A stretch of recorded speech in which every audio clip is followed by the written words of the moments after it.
Hello and welcome to our today's lecture. We are learning about various aspects of buffer capacity, and this is our lecture 3. In today's lecture, we are going to know how we can calculate the solution which will be very much suitable for our body. That means calculation for isotonic solution and various aspects regarding the isotonic tonicity or isotonic solution. Let's move on to our main topics. First of all, osmotic pressure.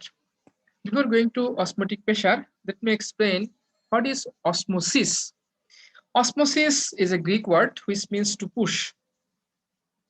To push. What is to be pushed? এখানে push করবে কি আসলে? এই দুটো ছবির দিকে খেয়াল করে দেখেন। এখানে আঙ্গুর আছে, কাঁচা আঙ্গুর, সেটাকে ঘন চিনির দ্রবণের ভিতরে চুবানো হয়েছে। চুবানোর ফলে দেখেন আঙ্গুরগুলা চুপসে গেছে। তার মানে এই আঙ্গুরের ভিতর থেকে যেই ওর ভিতরে যে আঙ্গুরের ভিতরে যে রস ছিল, যে পানি ছিল, সেটা ঘন চিনি দ্রবণের ভিতরে বের হয়ে চলে এসেছে। এই কারণে আঙ্গুরগুলো চুপসে গেছে। আরো বেশি সময় রেখে দেওয়ার পর এই অবস্থা হয়েছে। এদিকে আবার উল্টা ঘটনা ঘটেছে। কিশমিশের দানাগুলা যখন এই পানির ভিতরে চুবিয়ে রাখা হয়েছে, সময়ের সাথে সাথে কিশমিশের দানাগুলা পানি শোষণ করে এরকম করে ফুলে গেছে, যাকে আমরা বলি সোয়ালেন, মোটা হয়ে গেছে। এটা শ্রিঙ্ক করলো, আর এটা হচ্ছে সোয়ালেন, ফুলে গেল। তো এই যে ঘটনাটা ঘটলো, এখানে আসলে মূল যে জিনিসটা ঘটেছে সেটা হচ্ছে কি, এখানে কিছু একটা ট্রান্সফার হয়েছে। কি ট্রান্সফার হয়েছে? ট্রান্সফার হয়েছে হচ্ছে সলভেন্ট। যেমন এখানে বাইরে ছিল হচ্ছে সুগার সলিউশন, যেটা ছিল উচ্চ কনসেন্ট্রেশনের, আর এর ভিতরে আঙ্গুরগুলোর ভিতরেও সুগারের দ্রবণের ভিতরে মিষ্টি আছে, চিনির দ্রবণী, কিন্তু এটা হচ্ছে পাতলা, বাইরের সাপেক্ষে পাতলা, ডাইলুট সলিউশন। আর বাইরে যেটা ছিল সুগারের, সেটা ছিল হচ্ছে highly concentrated, highly concentrated sugar solution. খুবই ঘন একটা সুগারের দ্রবণ ছিল বাইরে, আর এর ভিতরে আঙ্গুরের ভিতরে ডাইলুট একটা কনসেন্ট্রেশন আছে বাইরের সাপেক্ষে। ফলে এই যে ঘন একটা দ্রবণ, সে দ্রবণের দিকে এই আঙ্গুরগুলোর ভিতর থেকে পাতলা দ্রবণ, আঙ্গুরের ভিতরে যে পাতলা দ্রবণ ছিল, সে পাতলা দ্রবণ থেকে সলভেন্ট অর্থাৎ পানি বা দ্রাবক, সে হচ্ছে এই পর্দা ভেদ করে বাইরে চলে এসেছে, পানি বের হয়ে চলে এসেছে। তাহলে পানি হচ্ছে পানি টু পুশ, মানে পানির মুভমেন্ট হয়েছে। কোথা দিয়ে মুভমেন্ট হয়েছে? এই এর খোসার ভিতর দিয়ে মুভমেন্ট হয়েছে। তাহলে খোসাটা হচ্ছে এমন যে পানিকে সে মুভমেন্ট করতে দিছে, কিন্তু চিনিকে মুভ করতে দেয় নাই, যে কারণে এর ভিতরে চিনি রয়ে গেছে, কিন্তু ভিতর থেকে পানি বাইরে চলে এসেছে। কিশমিশের ক্ষেত্রে সেম জিনিস। কিশমিশের ভিতরে কি আছে? খুবই ঘন চিনির দ্রবণ আছে, কিশমিশের ভিতরে কনসেন্ট্রেটেড সলিউশন আছে। আর এর বাইরে কি আছে? বাইরে ডাইলুট সলিউশন। তাহলে শুধু পানি, পানির মধ্যে কোনো চিনি টিনি কিছু নাই। তাহলে পানির পরিমাণ বাইরে বেশি, কিশমিশের ভিতরে খুব কম। তো কিশমিশের ভিতরে কনসেন্ট্রেটেড সলিউশন, বাইরে ডাইলুট সলিউশন। তাহলে ডাইলুট সলিউশন থেকে সলভেন্ট এই কিশমিশের যেই পর্দা, সেই পর্দা ভেদ করে ভিতরে প্রবেশ করলো, করে সেটাকে এটা ফুলে গেল। পানি শোষণ করার পরে দেখেন এটা ফুলে গেছে। তাহলে আমরা বুঝতে পারলাম যে যদি দুইটা ভিন্ন ভিন্ন কনসেন্ট্রেশনের দ্রবণকে আমরা আলাদা করে রাখি সেমি পারমিয়েবল মেমব্রেন দিয়ে, তাহলে কি ঘটনা ঘটতে পারে? তখন একটা দ্রবণ থেকে দ্রাবক অন্য একটা দ্রবণে চলে যেতে পারে। দুইটা, এই যে একটা দ্রবণ, এটা হচ্ছে আপনার ডাইলুট সলিউশন, এটা হচ্ছে কনসেন্ট্রেটেড সলিউশন। দুইটা দ্রবণকে এটা হচ্ছে সেমি পারমিয়েবল মেমব্রেন, এই মেমব্রেন দিয়ে আলাদা করে রাখা হয়েছে। তো এটা যেহেতু ঘন দ্রবণ, এর মধ্যে ঘন দ্রবণ মানে এর ভিতরে সলভেন্ট কম আছে, সলিউট বেশি। এটা পাতলা দ্রবণ, এর মানে হচ্ছে এখানে সলভেন্ট বেশি, সলিউট কম। তো সলভেন্ট যেদিকে কম, সেটা হচ্ছে কনসেন্ট্রেটেড সলিউশনে, সেই দিকে সলভেন্ট কি করবে? ডাইলুট সলিউশন থেকে আস্তে আস্তে যেতে থাকবে, সেমি পারমিয়েবল মেমব্রেন দিয়ে যাবে। সেমি পারমিয়েবল মেমব্রেন হচ্ছে বৈষম্যভেদ্য ঝিল্লি, যার ভিতর দিয়ে সলভেন্ট যেতে পারলেও সলিউট যেতে পারে না। এই যে সলভেন্টের মুভমেন্ট হচ্ছে the movement of solvent from a region of higher concentration into a region of lower concentration is called osmosis. আমরা অন্যভাবে বলতে পারি the movement of solvent from a dilute solution into a concentrated solution through a semi-permeable membrane is called osmosis. আমরা আরো বলতে পারি the movement of solvent from a pure solvent, the movement of a pure solvent through a semi-permeable membrane into a solution is called osmosis. শুধু solvent যদি থাকে, pure solvent, শুধু পানি আছে আর এখানে আছে ঘন দ্রবণ, তাহলে শুধু পানি এই দ্রবণের দিকে গেল, তাহলে এটাও হচ্ছে অসমোসিস। বা এখানে একটা দ্রবণ আছে পাতলা, এখানে দ্রবণ আছে ঘন, পাতলা দ্রবণ থেকে দ্রাবক সলভেন্ট এই ঘন দ্রবণের দিকে গেল, এটাও হচ্ছে, এই মুভমেন্টটাকে আমরা বলবো হচ্ছে অসমোসিস। তাহলে অসমোসিস হচ্ছে মুভমেন্ট, কিসের মুভমেন্ট? সলভেন্টের মুভমেন্ট। কোথা থেকে কোথায়? একটা পাতলা দ্রবণ থেকে ঘন দ্রবণের দিকে, তো region of lower concentration to a region of higher concentration. একটা পাতলা দ্রবণ বা লো কনসেন্ট্রেশনের এলাকা থেকে হায়ার কনসেন্ট্রেশনের এলাকার দিকে সলভেন্টের মুভমেন্ট, এটাকে আমরা বলছি অসমোসিস। আমার ধারণা অসমোসিসের জিনিসটা, কনসেপ্টটা আপনাদের ক্লিয়ার হয়ে গেছে। তাই অসমোসিস যদি বন্ধ করতে চাই তাহলে আমাকে কি করতে হবে? তো এই পাতলা দ্রবণ থেকে ঘন দ্রবণের দিকে যে পানি যাচ্ছে বা সলভেন্টে যাচ্ছে, তো সলভেন্টে যাওয়া বন্ধ করে দিতে হবে। সলভেন্ট যাওয়া যদি বন্ধ করে দিতে পারি তাহলে যে এদিক দিয়ে যাচ্ছে, এখানে এটাকে বন্ধ করে দেব, এখান দিয়ে যাচ্ছে, এখানে বন্ধ করে দিলাম। এই বন্ধ করে দিতে হলে কি করতে হবে? তাহলে বন্ধ করে দিতে হলে যে এই এলাকা দিয়ে একটা, এই এলাকা থেকে এই দিকে, যেদিক থেকে আসতেছে সেদিকে একটা উল্টা চাপ প্রয়োগ করতে হবে। যেই পরিমাণ চাপ প্রয়োগ করলে এই সলভেন্টের মুভমেন্ট সেটা বন্ধ হয়ে যাবে, সলভেন্টের মুভমেন্ট বন্ধ হয়ে যাবে, সেই চাপটাকে আমরা বলি অসমোটিক প্রেসার বা অবিশ্রবণ চাপ। তো এগুলোর একটু ইংলিশ সংজ্ঞা একটু দেখি আমরা, ইংলিশ সংজ্ঞা কি আছে। ইংলিশে কি বলছে?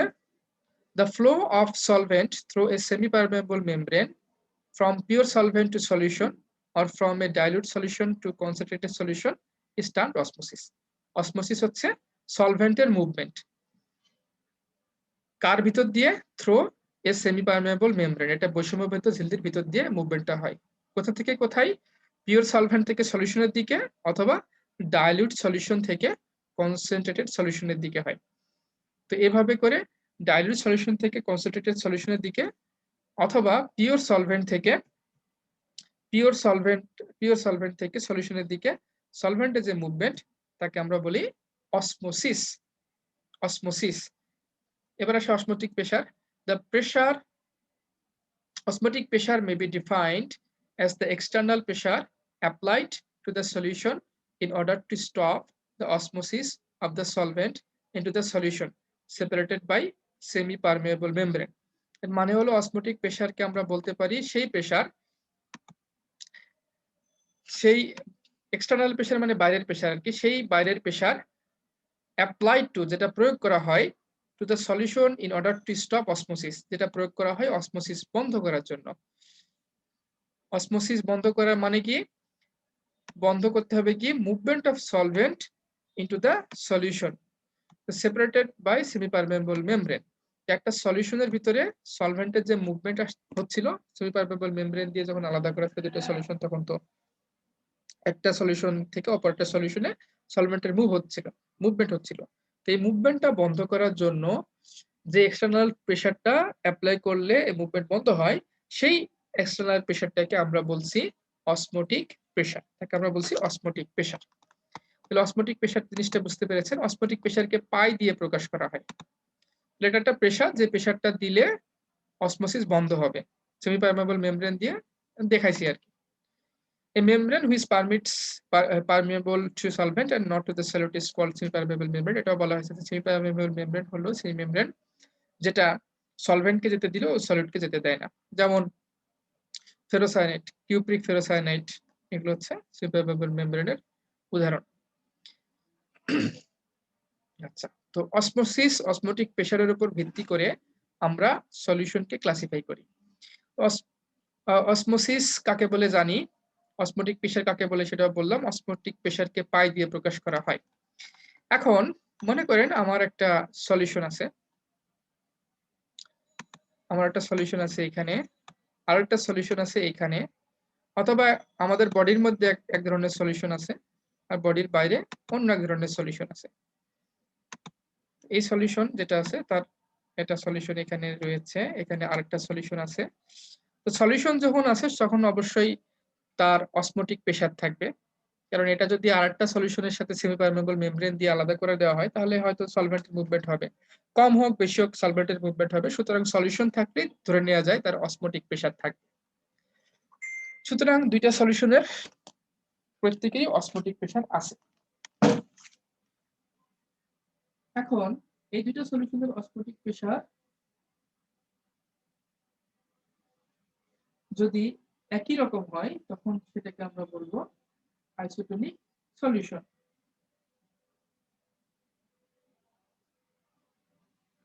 আর যদি ভিন্ন ভিন্ন হয় তাহলে বলবো প্যারাটোনিক সলিউশন। আইসোটোনিক সলিউশন তাহলে কি হলো, যে এই সলিউশনের অসমোটিক প্রেসার যেটা সেটা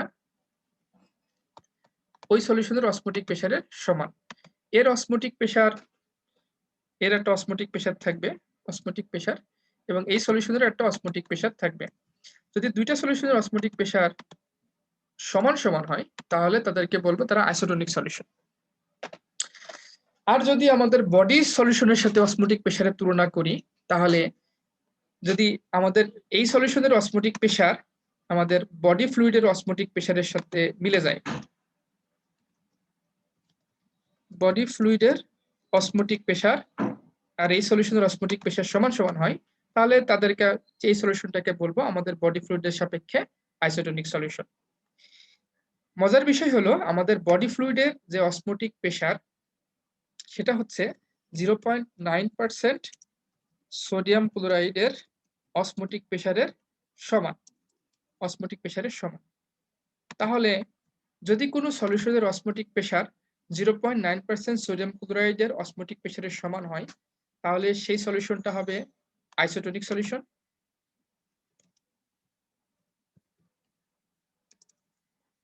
আইসোটোনিক সলিউশন। আবার যদি কোনো সলিউশনের অসমোটিক প্রেসার আমাদের বডি ফ্লুইডের অসমোটিক প্রেসারের সমান হয় সেটাও হবে কি আইসোটোনিক সলিউশন। তাহলে আইসোটোনিক সলিউশন কাকে বলবো, যে সমস্ত সলিউশনের অসমোটিক প্রেসার সমান তাদেরকে আমরা বলবো তারা হচ্ছে আইসোটোনিক সলিউশন। যদি আমাদের হিউম্যান বডির সাথে তুলনা করি বায়োলজিক্যাল ফ্লুইডের যে অসমোটিক প্রেসার যেমন আমাদের ল্যাক্রিমাল ফ্লুইড, চোখের পানি, ব্লাড, এগুলো যে অসমোটিক প্রেসার, যদি কোন একটা সলিউশনের অসমোটিক প্রেসার আমাদের এই বায়োলজিক্যাল ফ্লুইডের অসমোটিক প্রেসারের সমান হয় তাকে আমরা বলবো হচ্ছে আইসোটোনিক সলিউশন। আর দেখা গেছে কি যে বায়োলজিক্যাল ফ্লুইডের অসমোটিক প্রেসার হচ্ছে 0.9% সোডিয়াম ক্লোরাইডের অসমোটিক প্রেসারের সমান। তাহলে কোন সলিউশনের অসমোটিক প্রেসার যদি 0.9% সোডিয়াম ক্লোরাইড সলিউশনের অসমোটিক প্রেসারের সমান হয় সেটাও আইসোটোনিক সলিউশন। তাহলে আইসোটোনিক সলিউশনকে আমরা এভাবে সংজ্ঞায়িত করতে পারি, যেই সলিউশনের অসমোটিক প্রেসার আমাদের বায়োলজিক্যাল ফ্লুইডের অসমোটিক প্রেসারের সমান অথবা যেই সলিউশনের অসমোটিক প্রেসার 0.9% সোডিয়াম ক্লোরাইডের অসমোটিক প্রেসারের সমান সেই হচ্ছে আইসোটোনিক সলিউশন। আশা করি আইসোটোনিক সলিউশনের কনসেপ্টটা ক্লিয়ার হয়েছে। তো আইসোটোনিক সলিউশন তাহলে কি বলবো, solutions having the same osmotic pressure are said to be isotonic solution. In terms of physiological fluid, the solutions having osmotic pressure equal to the osmotic pressure of intracellular fluid is called isotonic solution. যে সমস্ত সলিউশনের osmotic pressure সমান তাদেরকে বলা হয় isotonic solution. আর physiological ফ্লুইডের ক্ষেত্রে যে সমস্ত সলিউশনের osmotic pressure আমাদের বডি ফ্লুইড যেমন ইন্টারসেলুলার যে সমস্ত ফ্লুইড আছে তাদের অসমোটিক প্রেসারের সমান হবে তাদেরকে আমরা বলবো আইসোটোনিক সলিউশন। তাহলে osmotic pressure of any solution which is equal to the osmotic pressure of body fluid or cell, then it will be regarded as isotonic solution. The pi মানে osmotic pressure of solution is equal to osmotic pressure of cell মানে intercellular fluid, তাহলে সেটা হবে isotonic solution. আর যেহেতু 0 point in pharmacy and medical science, isotonic solution is that solution which have equal tonicity with blood fluid, that is blood mass serum, blood serum, plasma, lacrimal fluid. 0.9% sodium chloride solution is also regarded as isotonic solution. তো বলা হচ্ছে যে pharmacy এবং medical সায়েন্সে যে সমস্ত সলিউশনের osmotic pressure বা টনিসিটি হচ্ছে আমাদের ব্লাড, সেরাম, প্লাজমা, ল্যাক্রিমাল ফ্লুইডের সমান হবে সেটা হচ্ছে আসিটোনিক সলিউশন, অথবা 0.9% সোডিয়াম ক্লোরাইড সলিউশনের সমান হবে সেটা হচ্ছে আইসোটোনিক সলিউশন। যদি এই অসমোটিক প্রেসার সমান না হয় তাহলে কি বলবো? অসমোটিক প্রেসার যদি সমান হয় তাহলে তো আইসোটোনিক সলিউশন। অসমোটিক প্রেসার সমান হইলে। আর অসমোটিক প্রেসার সমান না হলে তাকে কি বলবো? তাকে আমরা বলবো প্যারাটোনিক সলিউশন। প্যারাটোনিক সলিউশন। প্যারাটোনিক সলিউশন হইতে পারে ২ ধরনের। একটা হইতে পারে হাইপো, আরেকটা হইতে পারে হাইপারটোনিক সলিউশন। ঠিক আছে? হাইপোটোনিক বা হাইপারটোনিক সলিউশন। তো হাইপারটোনিক বা হাইপোটোনিক সলিউশন হতে পারে। চলেন আমরা দেখি হাইপারটোনিক সলিউশন এবং হাইপোটোনিক সলিউশন কাকে বলে। এটা তো বুঝতেই পারছেন, হাইপার মানে হচ্ছে বেশি, টোন বেশি হয়ে গেছে। মানে যেই যেই ফ্লুইডের বা যেই সলিউশনের অসমোটিক প্রেসার আমাদের বডি ফ্লুইডের অসমোটিক প্রেসার থেকে বেশি তাকে বলবো হাইপারটোনিক সলিউশন। অথবা যেই সলিউশনের অসমোটিক প্রেসার 0.9% সোডিয়াম ক্লোরাইড সলিউশনের অসমোটিক প্রেসার থেকে বেশি তাকে আমরা বলবো হাইপারটোনিক সলিউশন। তাহলে কি বললাম? As compared to blood plasma, if a solution has higher osmotic pressure, is said to be hypertonic solution. That means osmotic pressure of solution is greater than osmotic pressure of body fluid. Physiological solutions having a greater osmotic pressure than that of body fluid or 0.9% sodium chloride solution is referred to as hypertonic solution. যে সমস্ত সলিউশনের osmotic pressure body fluid থেকে বেশি অথবা 0.9% sodium chloride থেকেও বেশি তাদেরকে আমরা বলবো হচ্ছে হাইপারটোনিক সলিউশন। হাইপারটোনিক সলিউশন কখন তৈরি হয়? যখন তার কনসেন্ট্রেশনটা বেশি হয়ে যায়। তো 0.9% সোডিয়াম ক্লোরাইডের যে কনসেন্ট্রেশন, এই কনসেন্ট্রেশনে অসমোটিক প্রেসারটা হুবহু বডি ফ্লুইডের মতো হয়।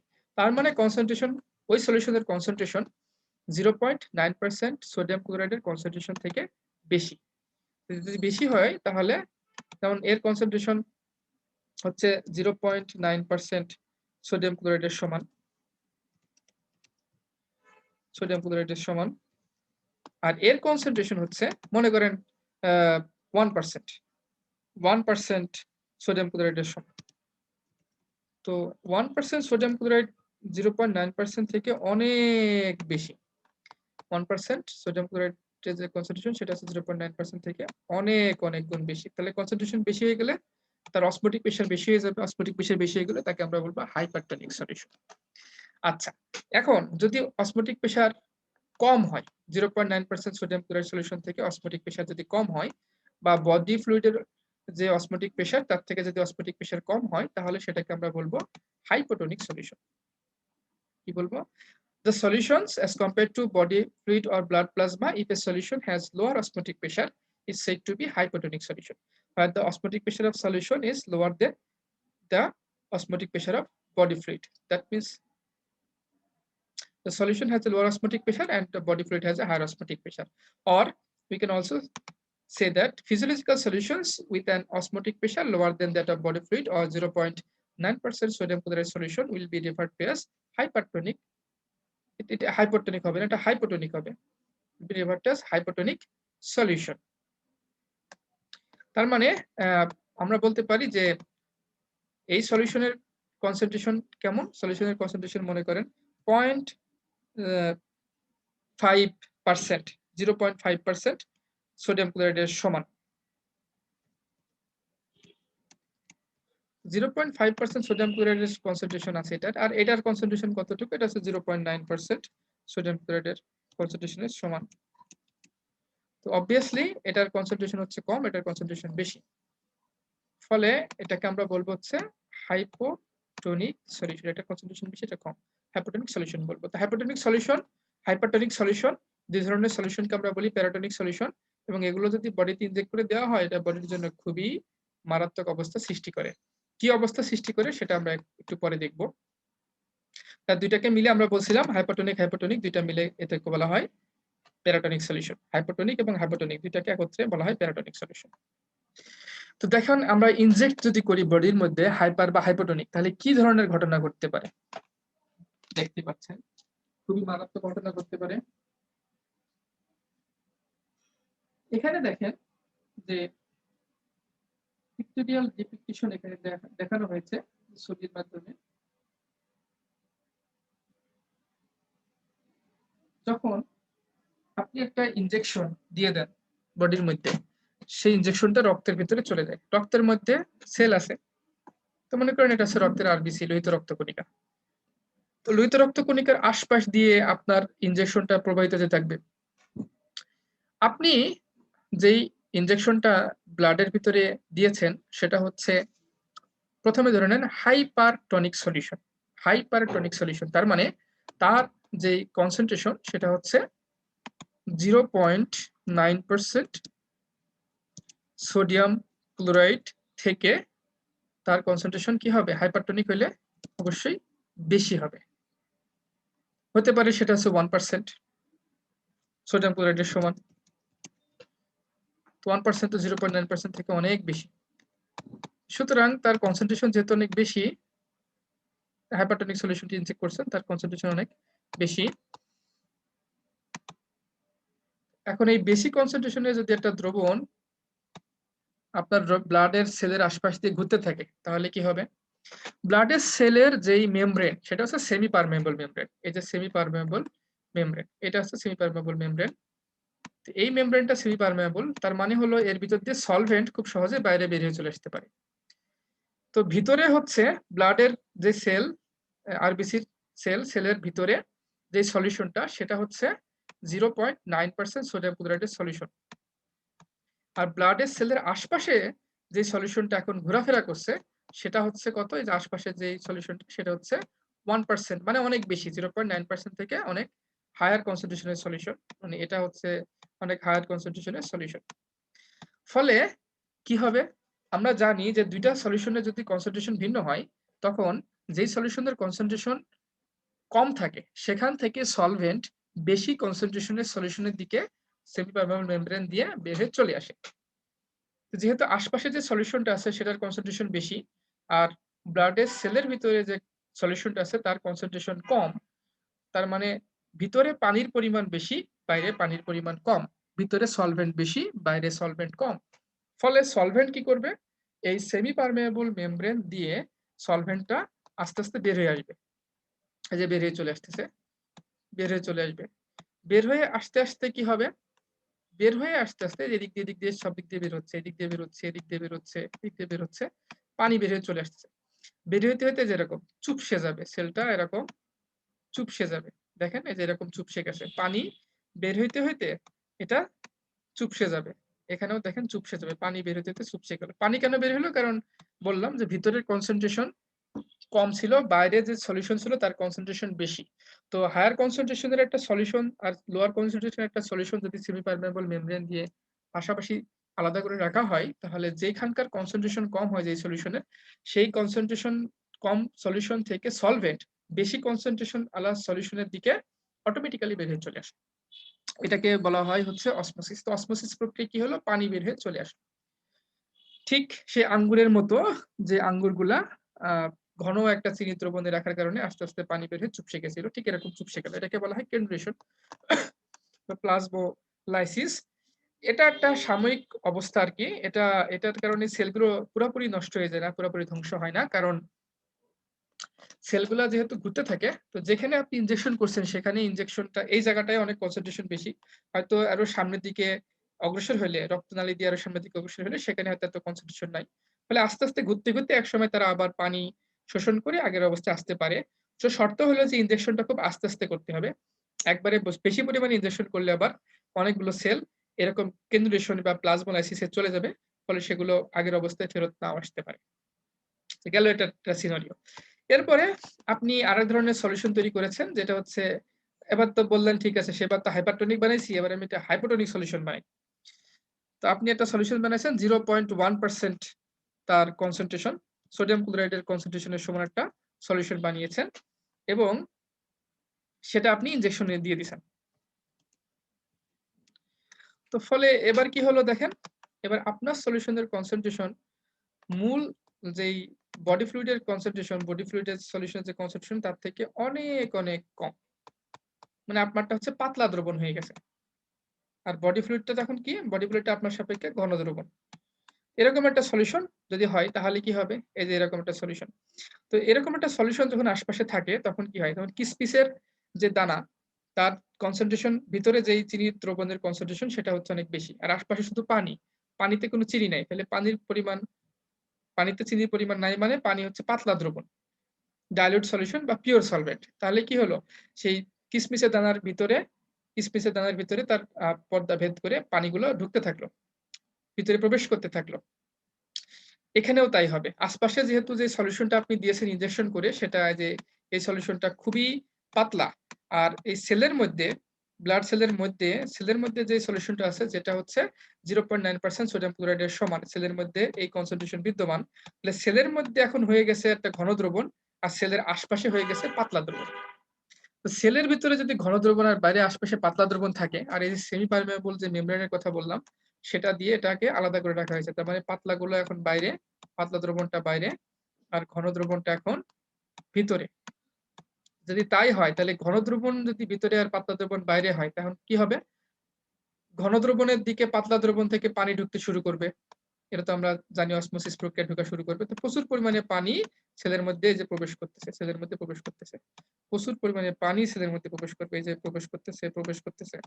এখানেও দেখেন সেলের মধ্যে পানি প্রবেশ করতেছে। কেন? কারণ সেলের মধ্যে ঘন একটা দ্রবণ আছে সেটাকে নিউট্রালাইজ করার জন্য বাইরে থেকে পাতলা দ্রবণ থেকে পানি প্রবেশ করবে। তো তাহলে সেলের আকার কি হবে? আস্তে, আস্তে বাড়তে থাকবে। এই যে দেখেন এই যে কি আকৃতি বাড়ছে। আকৃতি এর বাড়ছে। এই যে আকৃতি বাড়ছে। তা বাড়তে, বাড়তে কোন পরিমাণে বাড়বে? এমন একটা পর্যায়ে যাবে যে আর আকৃতি বাড়তে পারবে না। তখন তার সেলের যেই মেমব্রেন আছে সেটা ফেটে যাবে। লাইসিস হবে। তাকে বলে সাইটোলাইসিস বা হিমোলাইসিস। হিমোলাইসিস হইলে সেলের পর্দা নষ্ট হয়ে গেলে এই পর্দাটা আবার দ্বিতীয় বার তৈরি হয় না। ফলে এই সেলটা একবারে ধ্বংস হয়ে যায়। তার মানে সাইটোলাইসিস হচ্ছে খুবই মারাত্মক। একবারে এই সেলটা নষ্ট করে দেয়। হিমোলাইসিস নষ্ট করে দেয়। আর যদি আপনি আইসোটোনিক সলিউশন ইনজেক্ট করেন তাহলে যেরকম সলিউশন ইনজেক্ট করছেন সেই হুবহু সলিউশনটাও ব্লাড সেলের মধ্যে আছে। কাজেই তার কোনো পরিবর্তন হবে না। ব্লাড সেল যেরকম থাকবে সেরকমই থাকবে। সুতরাং আমাদেরকে কোনো সলিউশন বডিতে পুশ করার আগে, ব্লাডে দেওয়ার আগে অবশ্যই তার টনিসিটি অ্যাডজাস্ট করে নিতে হবে। তার মানে তার কনসেন্ট্রেশন যাতে 0.9% সোডিয়াম ক্লোরাইডের কনসেন্ট্রেশনের সমান হয় বা আমাদের ব্লাড ফ্লুইড যেটা ব্লাড প্লাজমা এগুলো সমান হয় সেরকম কনসেন্ট্রেশন হয় সেটার জন্য আমাদেরকে তার টনিসিটি অ্যাডজাস্ট করে নিতে হবে। এটাকে বলা হয় অ্যাডজাস্টমেন্ট অফ টনিসিটি। তো টনিসিটি অ্যাডজাস্টমেন্ট করার জন্য কিছু মেথড আছে যার মাধ্যমে আমরা টনিসিটি ক্যালকুলেট করে থাকি। যেমন একটা মেথড হচ্ছে method based on freezing point depression, based on molecular concentration, based on sodium chloride equivalent, and graphical method based on vapor pressure and freezing point determination. তো আমরা প্রথম মেথডটাই দেখব ভালো করে। Method based on freezing point depression. Freezing point মানে হচ্ছে যে পয়েন্টে কোনো কিছু ফ্রিজ হয়। আর ডিপ্রেশন শব্দ দ্বারা বোঝায় যে এটা হচ্ছে 0 ডিগ্রির নিচে ফ্রিজ হয়। যদি -10 ডিগ্রি সেলসিয়াসে কোনো কিছু ফ্রিজ হয় তাহলে সেটাকে আমরা বলবো যে তার ফ্রিজিং পয়েন্ট ডিপ্রেশন হচ্ছে 10 ডিগ্রি। মাইনাসটা বলবো না। কারণ ডিপ্রেশন শব্দটা মানে হলো যে 0 ডিগ্রি সেলসিয়াসের নিচে এই তাপমাত্রা থাকলে তাকে আমরা ডিপ্রেশন বলি। তো ফ্রিজিং পয়েন্ট ডিপ্রেশন বলতে কি বোঝাচ্ছে? যে কোনো একটা সলিউশন সে হচ্ছে যে তাপমাত্রা ফ্রিজ হয় সেটা 0 ডিগ্রি সেলসিয়াস টেম্পারেচারের নিচে। তো সেটাকে বলতেছি আমরা ফ্রিজিং পয়েন্ট ডিপ্রেশন। তাহলে ফ্রিজিং পয়েন্ট হলো যে তাপমাত্রা ফ্রিজ হয় আর ডিপ্রেশন মানে সেটা হচ্ছে 0 ডিগ্রি সেলসিয়াস তাপমাত্রার নিচে। তো আমাদের বডি ফ্লুইড যেটা সেটা হচ্ছে ফ্রিজ হয় -0.52 ডিগ্রি সেলসিয়াস তাপমাত্রায়। আমাদের যেমন চোখের পানি এগুলো ফ্রিজ হয় হচ্ছে -0.52 ডিগ্রি সেলসিয়াস টেম্পারেচার এটা ফ্রিজ হয়। তাহলে যদি জিজ্ঞেস করা হয় যে what is the freezing point depression of lacrimal fluid, তাহলে ফ্রিজিং পয়েন্ট ডিপ্রেশন শব্দটা বলে দেওয়ার কারণে আমাকে আর মাইনাস উল্লেখ করতে হবে না। আমি যদি শুধু বলি যে 0.52 degree Celsius is the freezing point depression of lacrimal fluid তাহলেই বোঝা যাবে যে এটা হচ্ছে -0.52 ডিগ্রি সেলসিয়াস। তাহলে কি হলো? আমি যদি বলি যে freezing point depression is 0.52 degree Celsius তার মানে হলো ডিপ্রেশন মানে হলো এখানে একটা নেগেটিভ চিহ্ন অলরেডি যুক্ত আছে। ডিপ্রেশন মানে নেগেটিভ চিহ্ন যুক্ত আছে। এজন্য নতুন করে নেগেটিভ চিহ্নের কথা বলতে হবে না। এবং 0.9% সোডিয়াম ক্লোরাইডের যে সলিউশন সেটার ফ্রিজিং পয়েন্ট ডিপ্রেশন হচ্ছে 0.52 ডিগ্রি সেলসিয়াস -0.52 ডিগ্রি সেলসিয়াস হচ্ছে তার ফ্রিজিং পয়েন্ট। আচ্ছা, তো এখন এই ফ্রিজিং পয়েন্ট ডিপ্রেশন এর এই ভ্যালুটাকে ব্যবহার করে আমরা একটা সূত্র ডিভাইস করব, সূত্রটা তৈরি করব এবং এটা হচ্ছে 1% সলিউশনের জন্য। সূত্রটা বলছে the quantity of adjusting substance required for making a solution isotonic with blood plasma may be calculated from the general formula below. এখানে একটা কথা বলছে যে অ্যাডজাস্টিং সাবস্টেন্স নিডেড, তার মানে এই সূত্রের মাধ্যমে আমরা একটা জিনিসের পরিমাণ নির্ণয় করব। আপনাকে 1 গ্লাস শরবত বানাতে বলল, তারপরে বলল যে এটার মিষ্টি হয় নাই, এটার মিষ্টিটা অ্যাডজাস্ট করে নিয়ে আসো। তো আপনি কি দিয়ে অ্যাডজাস্ট করবেন? চিনি দিয়ে। তাহলে অ্যাডজাস্টিং সাবস্টেন্স কি? চিনি। আর যে শরবতটার মিষ্টি ঠিক নাই তাকে আমরা বলবো আনঅ্যাডজাস্টেড শরবত। আনঅ্যাডজাস্টেড শরবত। যদি তার চিনির মিষ্টির পরিমাণ ঠিক থাকতো তাহলে তার নতুন করে অ্যাডজাস্ট করা লাগতো না। তার মানে সেটা অ্যাডজাস্ট করা না। এজন্য তাকে আমরা বলবো আনঅ্যাডজাস্টেড শরবত। তো আনঅ্যাডজাস্টেড শরবতের মিষ্টি অ্যাডজাস্ট করলাম কি দিয়ে? চিনি দিয়ে। তাহলে আনঅ্যাডজাস্টেড শরবত হচ্ছে আমাদের সেই সলিউশন যাকে আমরা অ্যাডজাস্ট করব। কি দিয়ে করব? অ্যাডজাস্টিং সাবস্টেন্স এর চিনি। তো আমরাও এখানে আইসোটোনিক সলিউশন বানাবো। তো যাদেরকে আইসোটোনিক করব তার মানে তারা আইসোটোনিক না।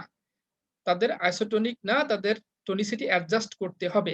সুতরাং তারা সবাই আনঅ্যাডজাস্টেড সলিউশন। যত সলিউশন আমরা আইসোটোনিক করব তারা সবাই আনঅ্যাডজাস্টেড সলিউশন। এবং যাকে দিয়ে এই টনিসিটি অ্যাডজাস্ট করব সেই জিনিসটার নাম হলো অ্যাডজাস্টিং সাবস্টেন্স। তার নাম হলো অ্যাডজাস্টিং সাবস্টেন্স। চলেন তাহলে দেখি সূত্রটা কি লিখছে। Percentage weight per volume adjusting substance needed is equal to 0.52 minus a by b। এ হলো সূত্র। সূত্র হচ্ছে যে অ্যাডজাস্টিং সাবস্টেন্স যেটা লাগবে সেটার পরিমাণ নির্ণয় করতে হলে এই সূত্র ব্যবহার করতে হবে। তাহলে এটা কি? এ আর বি হচ্ছে, এ হচ্ছে freezing point depression of unadjusted solution, আর বি হচ্ছে freezing point depression of 1% W/V of the adjusting substance. তার মানে এই বিটা হচ্ছে আমাদের সেই চিনি যেটা দিয়ে আমরা শরবতকে মিষ্টি করব, এটা হচ্ছে অ্যাডজাস্টিং সাবস্টেন্স। তার freezing point depression, freezing point depression শব্দটার অর্থ হচ্ছে যে ফ্রিজিং পয়েন্ট 0 ডিগ্রি সেলসিয়াস তাপমাত্রার নিচে মাইনাস থাকবে। আর ডিপ্রেশন শব্দটা উল্লেখ করলে এখানে ভ্যালু লেখার সময় মাইনাস উল্লেখ করতে হয় না। তার মানে বির ভ্যালু যখন আমি লিখবো তখন লিখে দেব পুরো বাক্যটা, freezing point depression of 1% W/V of the adjusting substance is equal two যে ভ্যালু থাকে সে ভ্যালুটা লিখে দেব মাইনাস ছাড়া। আর এ হচ্ছে কি? Freezing point depression of unadjusted solution, মানে যে শরবতটার মিষ্টি ঠিক হয় নাই সেই আনঅ্যাডজাস্টেড সলিউশনটা, তার হচ্ছে ফ্রিজিং পয়েন্ট ডিপ্রেশন হচ্ছে এ। তো এখানেও ডিপ্রেশন শব্দটা উল্লেখ করা আছে, সুতরাং সেখানেও আমরা মাইনাস শব্দটা মাইনাস, তার ডিপ্রেশন যদি মাইনাসও হয় লেখার সময় আমরা এই সূত্র উল্লেখ করে লেখার সময় মাইনাস চিহ্নটা লিখবো না, তাহলে উত্তর কিন্তু ভুল আসবে।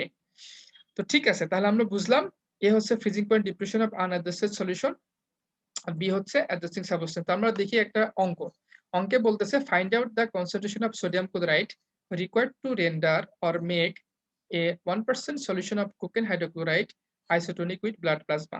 The freezing point of 1% W/V solution of cocaine hydrochloride is minus 0.090 degree Celsius, and that of my freezing point depression of sodium chloride is minus 0.576 degree Celsius. তাহলে অঙ্কটার মানে হলো যে আমাকে সোডিয়াম ক্লোরাইডের পরিমাণ নির্ণয় করতে হবে। সেই পরিমাণ সোডিয়াম ক্লোরাইড দিয়ে কি করব? আমরা 1% কোকেন হাইড্রোক্লোরাইড সলিউশনকে ব্লাড প্লাজমার সাথে আইসোটোনিক সলিউশনে কনভার্ট করব। আর 1% কোকেন হাইড্রোক্লোরাইড সলিউশনের ফ্রিজিং পয়েন্ট ডিপ্রেশন বা ফ্রিজিং পয়েন্ট হচ্ছে মাইনাস 0.090 ডিগ্রি সেলসিয়াস। তাহলে আমরা যেহেতু কোকেন হাইড্রোক্লোরাইডের টনিসিটি অ্যাডজাস্ট করব, তাহলে নিঃসন্দেহে চোখ বন্ধ করে বলতে পারি এটা হচ্ছে আনঅ্যাডজাস্টেড সলিউশন। কোকেন হাইড্রোক্লোরাইড হচ্ছে আনঅ্যাডজাস্টেড সলিউশন। আর এই কোকেন হাইড্রোক্লোরাইডেরই যে ফ্রিজিং পয়েন্টের ডাটা আমরা পেয়েছি এটা হচ্ছে তার freezing point depression 1% W/V solution of cocaine হাইড্রোক্লোরাইডের ফ্রিজিং পয়েন্ট ডিপ্রেশন এটা। তাহলে আমরা এর ভ্যালুটা পেয়ে গেলাম, এটা হচ্ছে এর ভ্যালু। কিন্তু এর ভ্যালু লেখার সময় আমাদের এই পুরো বাক্যটা লিখতে হবে এ সমান সমান এত সমান সমানের পরে এই যে মাইনাস চিহ্নটা সেটা ছাড়া এটা উল্লেখ করতে হবে। আচ্ছা, গেল এটা। তাহলে সোডিয়াম ক্লোরাইড কি? সোডিয়াম ক্লোরাইড দিয়ে আমাদেরকে কোকেন হাইড্রোক্লোরাইডের টনিসিটি অ্যাডজাস্ট করতে হবে। তাহলে সোডিয়াম ক্লোরাইড হলো অ্যাডজাস্টিং সাবস্টেন্স, এবং সোডিয়াম ক্লোরাইডের ফ্রিজিং পয়েন্ট ডিপ্রেশন কত? সেই ফ্রিজিং পয়েন্ট ডিপ্রেশন যেটা সেটা হচ্ছে এই যে মাইনাস 0.576 ডিগ্রি সেলসিয়াস। যেহেতু ডিপ্রেশন শব্দ আছে সুতরাং যখন আমরা এর ভ্যালুটা এই বি তে লিখবো তখন আমরা এই মাইনাস চিহ্নটা লিখবো না।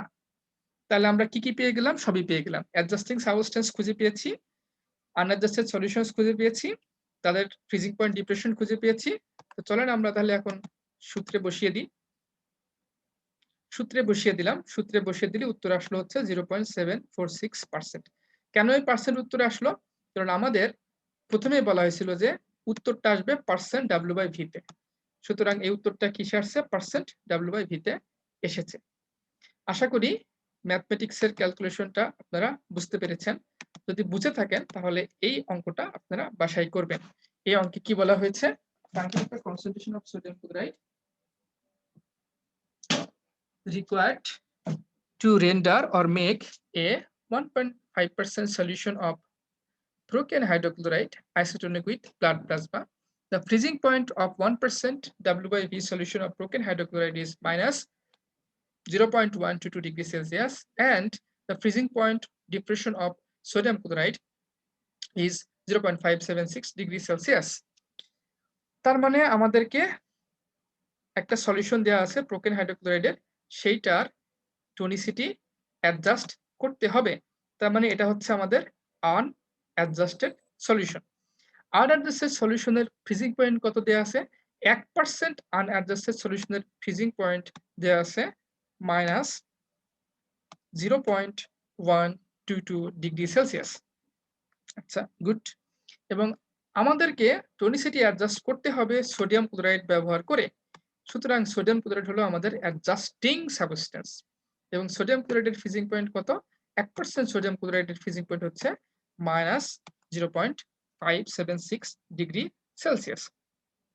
তাহলে অ্যাডজাস্টিং সাবস্টেন্স পেয়ে গেলাম, আনঅ্যাডজাস্টেড সলিউশন পেয়ে গেলাম। সমস্যা হলো এখানে অ্যাডজাস্টিং সাবস্টেন্সের ফ্রিজিং পয়েন্ট দেওয়া আছে 1% এর জন্য, আর আমাদেরকে সলিউশন তৈরি করতে বলছে হচ্ছে 1.5%। তো 1.5% সলিউশন তৈরি করতে হবে, আর ভ্যালু দেওয়া আছে হচ্ছে ফ্রিজিং পয়েন্টের 1% এর জন্য। তাহলে কি করতে হবে? তাহলে আমাদেরকে 1% কে 1.5% এ উন্নীত করতে হবে। 1% এর ফ্রিজিং পয়েন্ট যদি জানি তাহলে 1.5% এর ফ্রিজিং পয়েন্ট বের করা কোনো কঠিন ব্যাপার না। 1% যদি জানি তাহলে 1.5% এর ফ্রিজিং পয়েন্ট খুব ইজিলি বের করা যায়। তাহলে 1.5% এর ফ্রিজিং পয়েন্টটা বের করে আমাদেরকে এই যে সূত্রে বসিয়ে দিতে হবে। এই সূত্রে বসিয়ে দিলে তখন আমাদের উত্তর আমরা সহজেই পেয়ে যাব।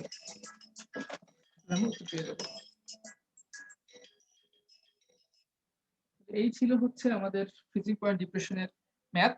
আমাদের আরেকটা ফর্মুলা আছে, সেটা হচ্ছে সোডিয়াম ক্লোরাইডের উপর ভিত্তি করে একটা ম্যাথের ক্যালকুলেশন আছে।